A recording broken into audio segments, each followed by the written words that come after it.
Thanks so much, Batu. So there's no mic in this room, I think, so I'm just going to have to shout this one out.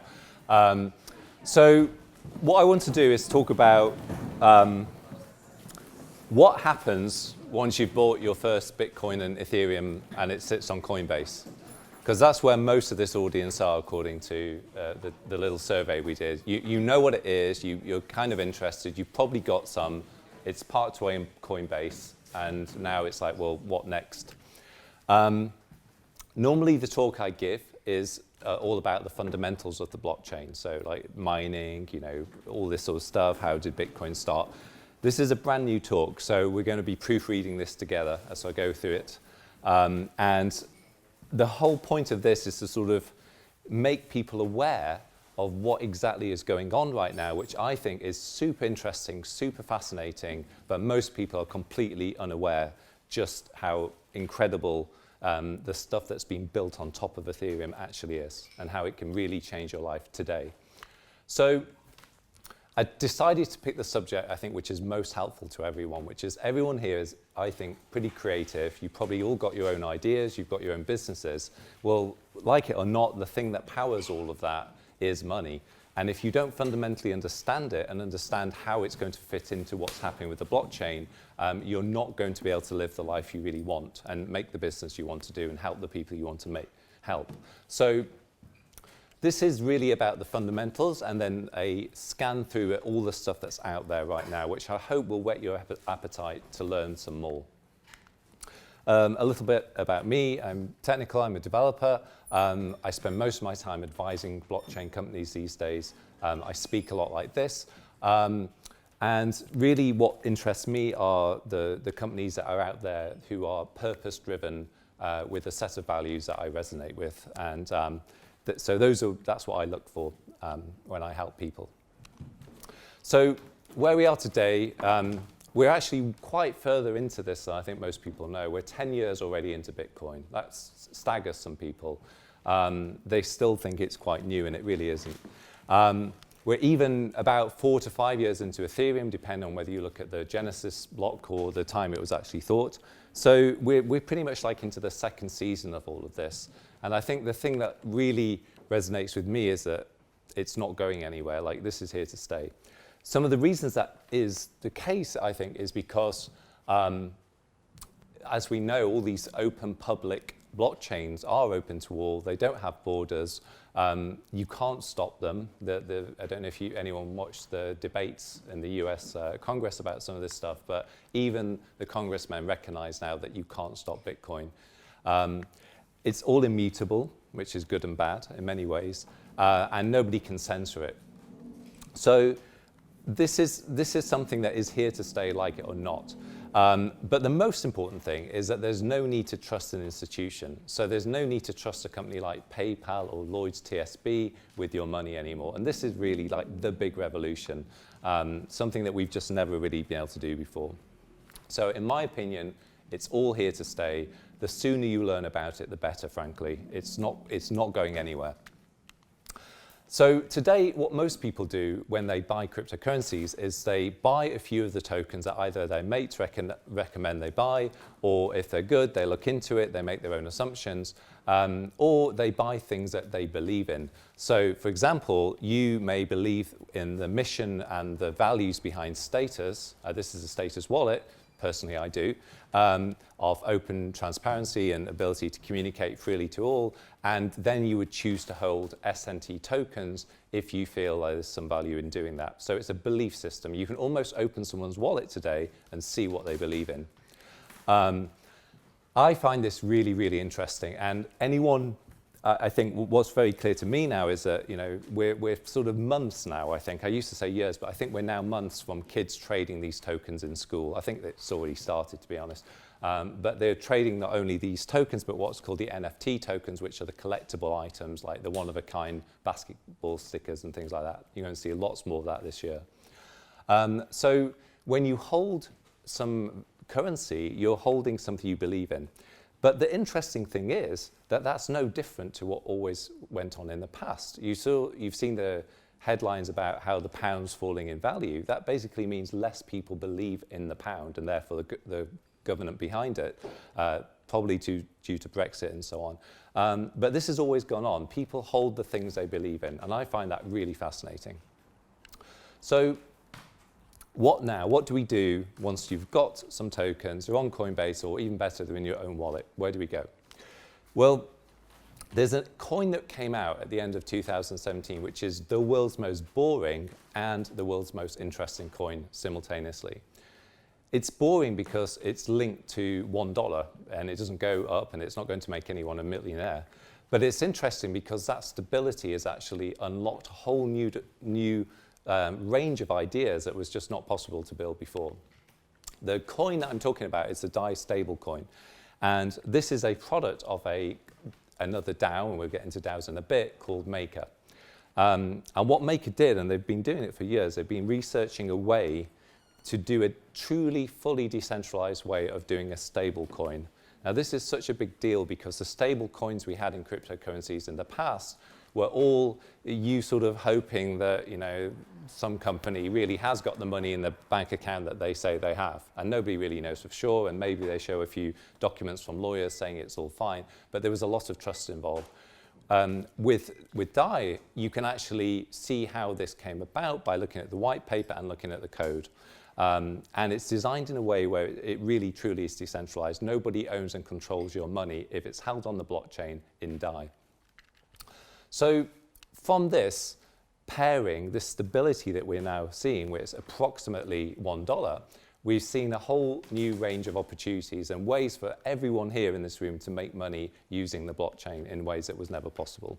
In fact, this thing has become so popular, this whole DeFi movement, this decentralized finance movement, is now, unbeknown to most people writing about finance, actually locking up $487 million of value on the blockchain as of today. That was taken today.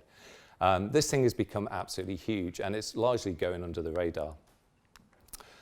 So how does it help you? Well, basically, what we need to know is how do we use the stable coins and the things that have come from stable coins to work better and to invest our money better. That's basically what it boils down to.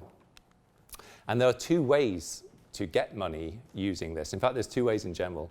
One way is to work for money, and the other one is to make the money work for you. And I want to talk about both of these because they're both important. So working for money is what I would say 95% of people do. It's when people say, oh, I've got no money, I need to get a job. But what you're doing is what you're essentially doing is trading your time for money. And you can do this at very high rates. You know, you could be the world's best dentist, but you're still trading your time for money. You still have to go into work. You still have to fill the teeth in order to get paid at the end of the day. So this is an important thing, and I'll go on to explain why. But this is what most people do. So let's start here and let's talk about how this looks now. Well, the most important thing, I believe, is that you've really got to do something that feels like a joy for you. This is the key about active income and trading your time for money.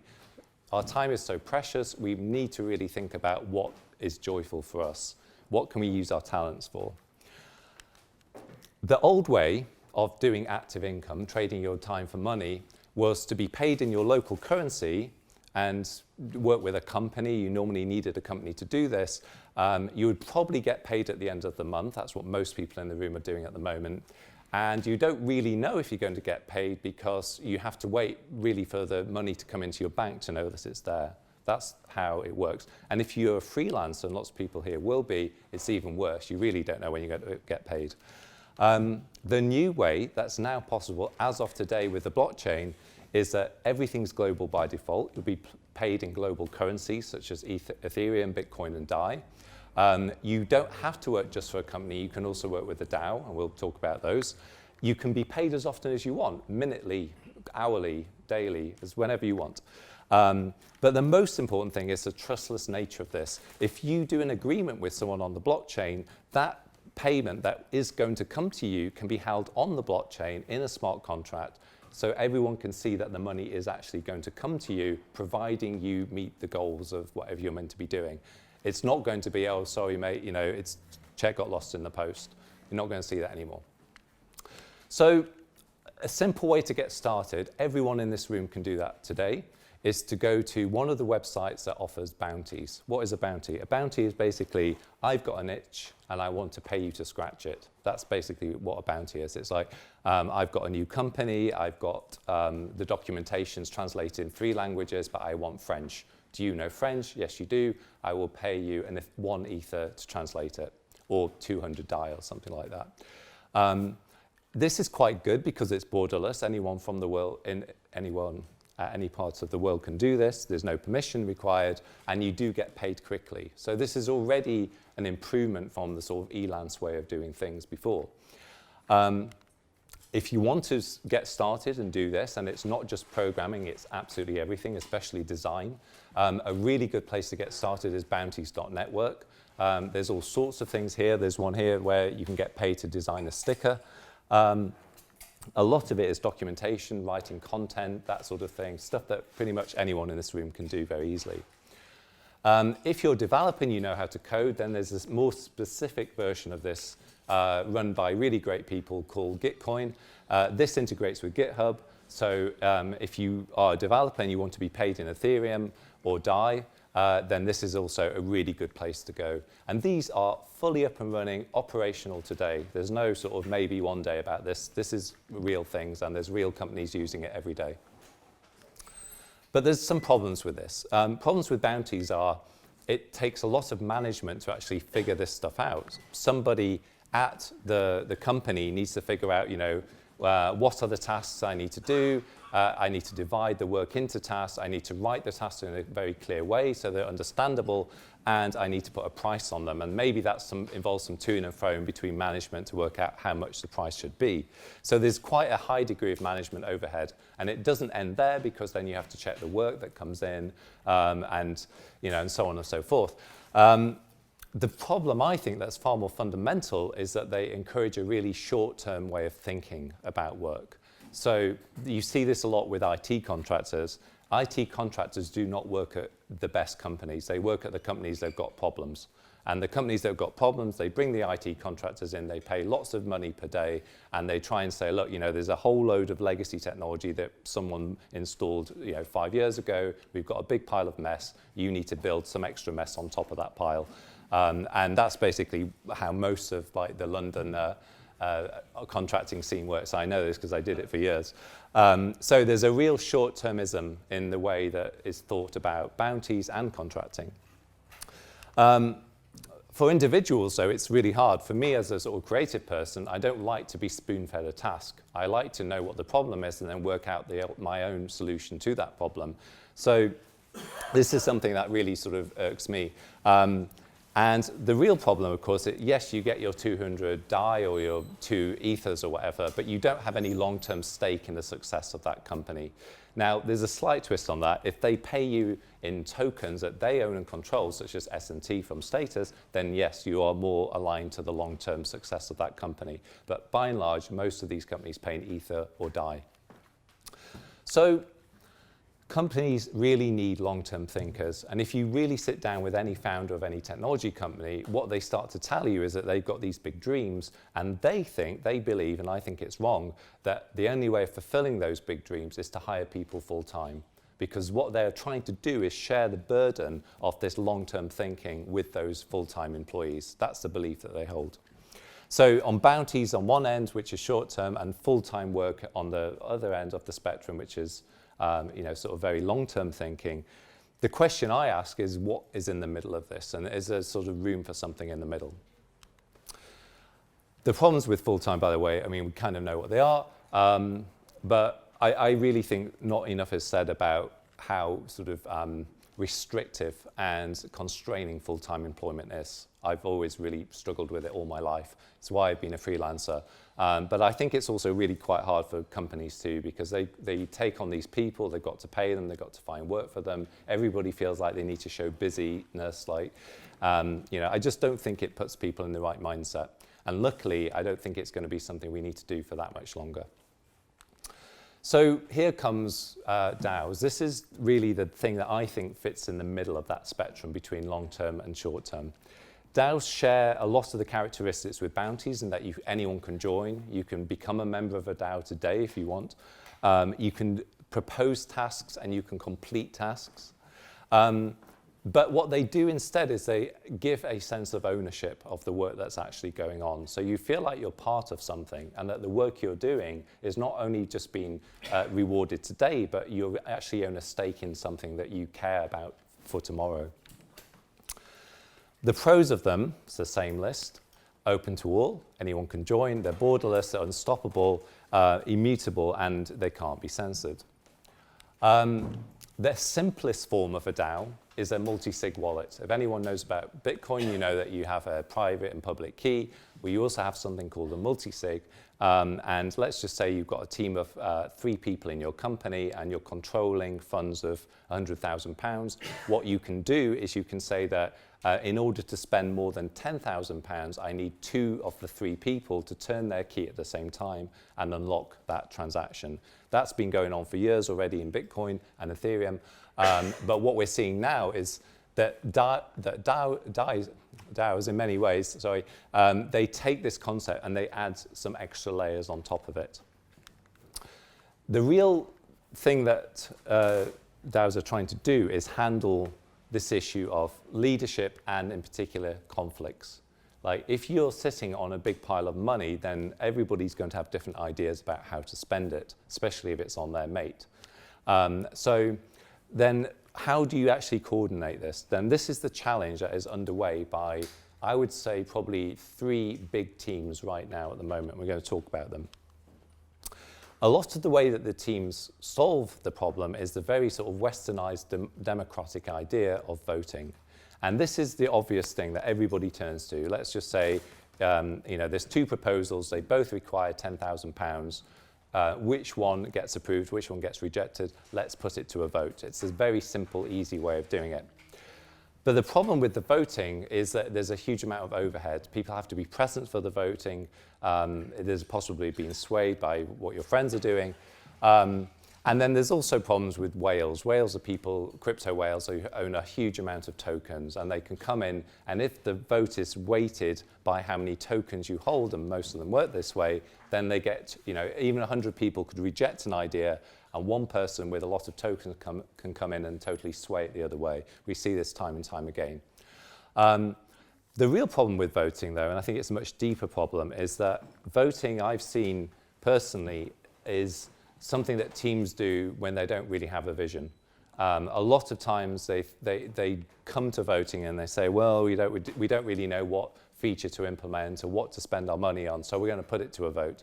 And I always think this is a bit like being a big business and you bring the consultants in, the McKinsey, the Accentures, and you basically know what you want to do, but you want them to come in and recommend something, so you can basically pass the buck and say, not me, they recommended that we do it.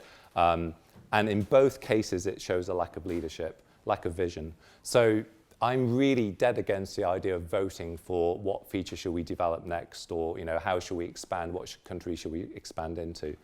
So I'm really not a big fan of voting when it comes to all of this. Aragon is probably the biggest sort of DAO creator, the company that's trying to sort all this stuff out, and you can already use them. They've got a good amount of money behind them, and they have decided to be completely agnostic about how you make decisions in your company. So the whole idea with Aragon is that you can plug things in. Over time, we can work out what works and what doesn't work. I actually think it's quite a smart approach. If you want, you could run something as big as McDonald's on Aragon in a decentralized way, or you could experiment with all sorts of new voting or consensus algorithms about how you spend your money and who you hire and so on. DAOstack is the one I'm least familiar with, which is good because I'm going to be learning about it soon, so I'm not going to spend too much time about this. But there is some sort of proportional voting-based thing going on here with what they call holographic consensus, which we'll learn about shortly. Colony is one I know most about, where the idea behind Colony is that people gather reputation in certain specific subject areas. So let's say I'm a React developer, I can do that. It means I also, by knowing React, I also have to know something about JavaScript, which is part of React. It uses it. So what Colony does is try and build a skill tree based on what I know, and therefore when I carry more votes in an area I'm a subject expert in, then they count more than somebody who knows nothing about React voting on, what plugin should we use or something like that. The whole point of Colony is designed to limit the voting. So voting is something that happens when things go really bad and under exceptional circumstances, when someone makes an objection, not in the day-to-day way that the business runs. Something that I talk to Jack a lot about is the fact that Colony is designed to be leaderless. And if there's anything that I sort of have a bit of contention about, it's this idea of, can we really build autonomous organizations without leaders, without CEOs, without anyone deciding yes or no? The jury's still out on that. I'm really not convinced it's possible yet, but I'm open to see what happens. So all of these things, they all exist today. Colony's already on the mainnet, and the app, I think, is days away from launching. Everything else is already up and running. The DAOs that are actually in use today that are doing real stuff are the DAOs that actually fund this ecosystem. The biggest of all is what's called Moloch DAO, started by Armin. And Moloch was a response to the fact that at the time, particularly, it was perceived that there wasn't enough money and work and effort going into enhancing Ethereum, so particularly Ethereum 2.0. So this was really a response to that. What's quite amazing about this is that it's 1.5 million of ETH locked away in this already. So these smart contracts on the blockchain are already storing huge amounts of money, and that, frankly, should, I wouldn't say trouble us all, but certainly make us think about what happens if all of this goes wrong. On Moloch, what you can do is, if you want to sort of hire someone, or you propose, inviting someone in and giving them some work to do, you can make a proposal, and then you can see the members of the DAO vote, and the ones that get approved get the money, basically. My favorite American presidential candidate also has one, who again, started by the same guy. It's a fork of the original code. But this is very interesting because this is the very first time that a DAO has been used to fund a politician, to fund it in a sort of super PAC way where anyone from all over the world, as far as I know, can become a member of this and give to Andrew Yang. So expect lots of this next time. Just like do you remember when Obama started with all the social media stuff, and then the next election cycle, everyone copied exactly that, and all the politicians had it. I'll be very unsurprised in 4 years' time if every politician doesn't have a DAO as well. So it also then makes me think, can you take this to a logical extension where you say, don't just replace the company, but can you replace organizational institutions with these DAOs? And it's something I keep thinking about, because I always ask the question, why do we need, with today's technology, to send a physical human being to an actual location like Westminster or Brussels or so on, when all of us have access to video conferencing and the ability to vote in a secure way, thanks to the blockchain. So I don't know, something I keep thinking about. What I do know for absolute certainty is that the proposal to get rid of politicians will never come from politicians on either side. So it's something we need to think about ourselves. Of course, the same list of pros is also the same list of cons. And I would be doing you a big disservice if I didn't talk about how dangerous some of this stuff could be, this technology that already exists today, if it were to get into the wrong hands. And will it get into the wrong hands? Of course it will. The issue is, what do we do about it? Of course, on any of these platforms, you don't need permission to start a DAO, and nobody needs permission to contribute. So you can work it out yourself how big and frankly unstoppable some of these will be. And I don't think half of people in the blockchain spend enough time actually thinking through the ethics and morals about some of this stuff that we're doing. So I've talked about working for money.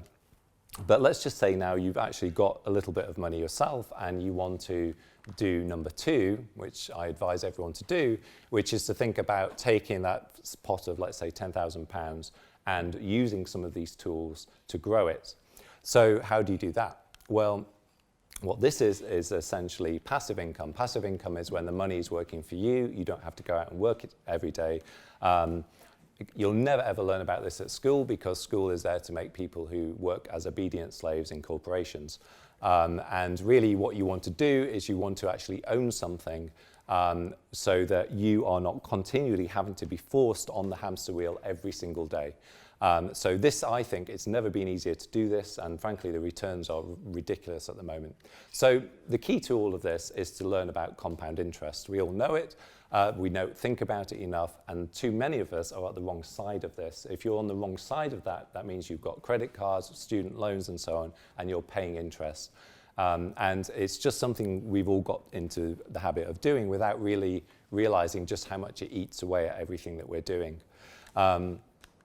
Compound interest can take a £1,000 investment to £12,000 in 30 years at a rate of 9%, which certainly sounds high compared to your ISA at Lloyd's TSB, but actually is really low compared to what you can earn today on places like Compound by staking DAI.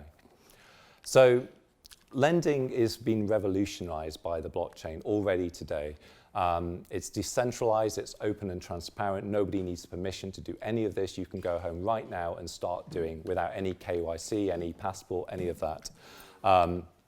The biggest one, of course, is Maker. The way people use this is let's say you own 10 Ether and you think the price is about $212 dollars at the moment, but you think it's about to go to 500. What you can do is you can open one of these things called a CDP, and you can get in return a amount of DAI, and you can use that DAI to then purchase more Ether. So basically you're doing a decentralized leverage trade without any third party involved. And I know that's going to go way over the heads of most people.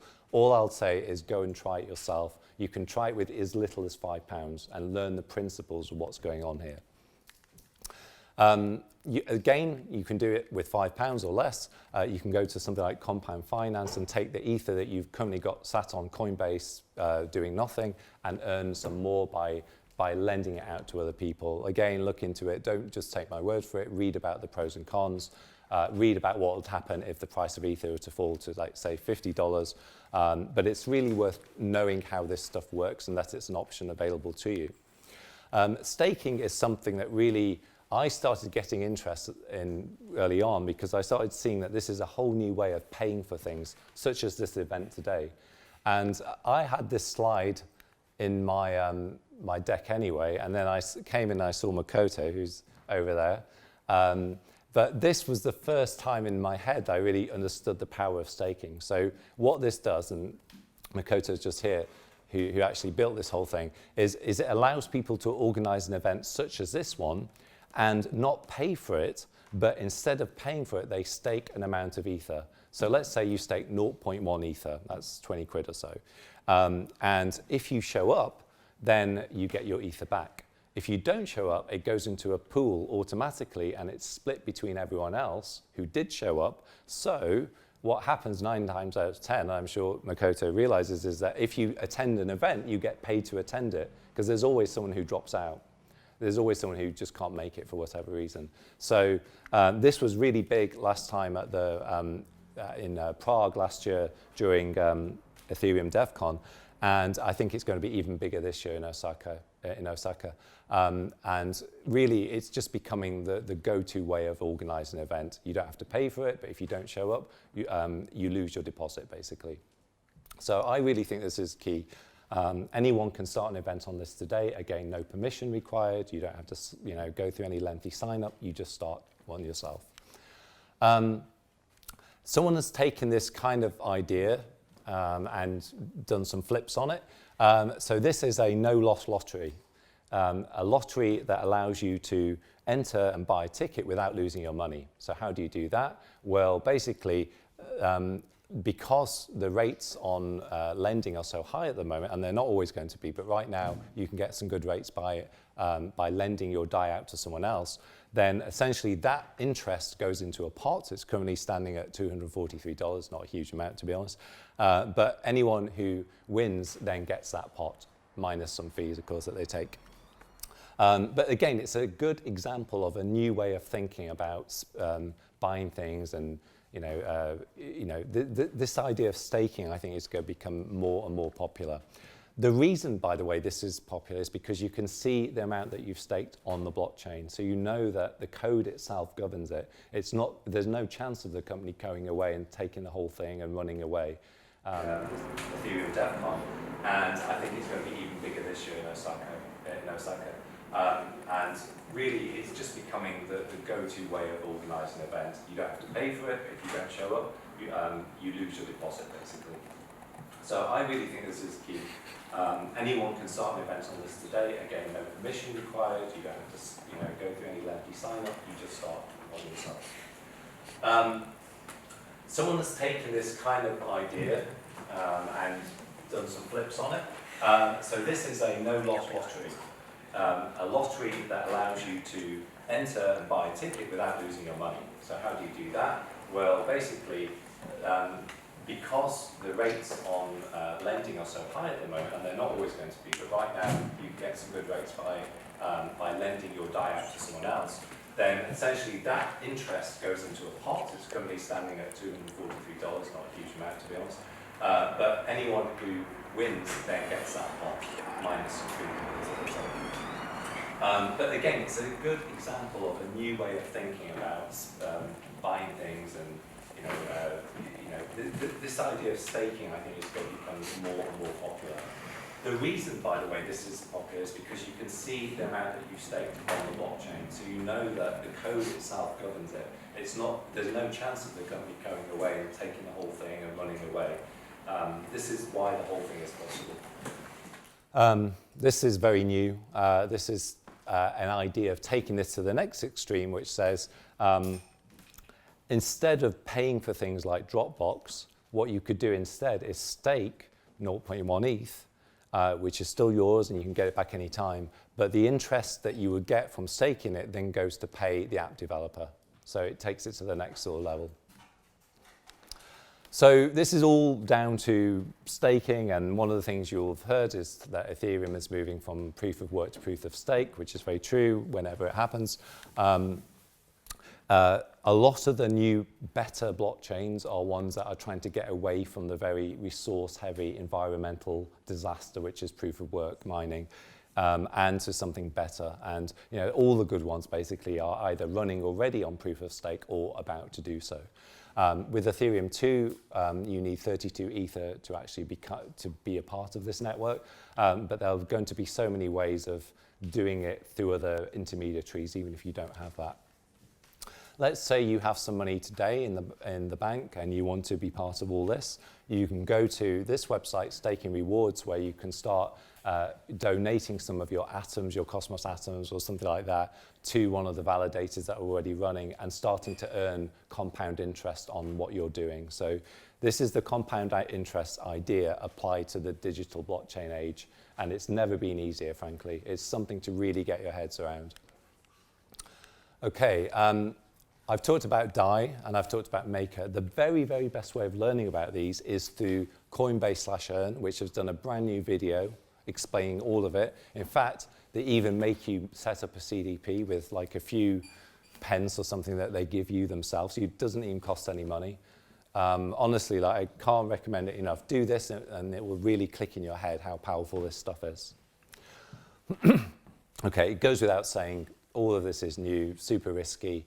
A lot of the problems are coming down to the fact that a lot of the code on the blockchain is written in something called assembly, and it's what the computer understands very well, but humans don't really understand it that well, and there's still quite a lot of contention about whether there's any bugs in there that humans can't see. Honestly, I would still go in with all of this with a bit of trepidation, a bit of caution, only invest small amounts, don't put the amount of a house in here or something. That would be silly. But every day that passes, this stuff gets stronger and stronger. And just like Bitcoin that's been around for 10 years without being hacked in any serious way, I think in 5 years' time we'll look back and we'll realize that this is actually super solid. So I've talked about the two ways of getting money in the blockchain, and working for money, important. Making money work for you, the money that you have got. I've spent quite a lot of time being fascinated by both of these sides and asking myself which is better. And in the end, I realized that you really have to have both. even if you have lots of money, let's say you have £1 million and it's all staking, it's all earning lots of compound interest, what do you do with your life then? Like, it doesn't give you any meaning per se. And if you're too far on the other way and you're just on the hamster wheel, going out every day, being afraid to say what is on your mind because you're going to be fired, then that's a miserable existence too. So you really want to balance both of these and be somewhere in the middle where I think the best place, the best sort of part to be in life is where you've got a job you love or several jobs, but you can say goodbye to any of them at any time and still live comfortably for 6 or 12 months without worry. That's basically where we all want to be. And I think it's never been easier to do that now, thanks to the blockchain.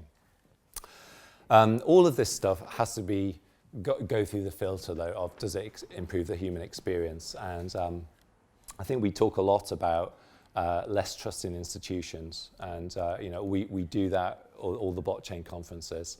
But what I really like about this event and why I'm so happy and privileged to be here speaking here is because I think this is one of the very few events that asks the question, how can we trust each other more? And for that reason, it's an absolute privilege, Batu. So thank you very much. Thank you.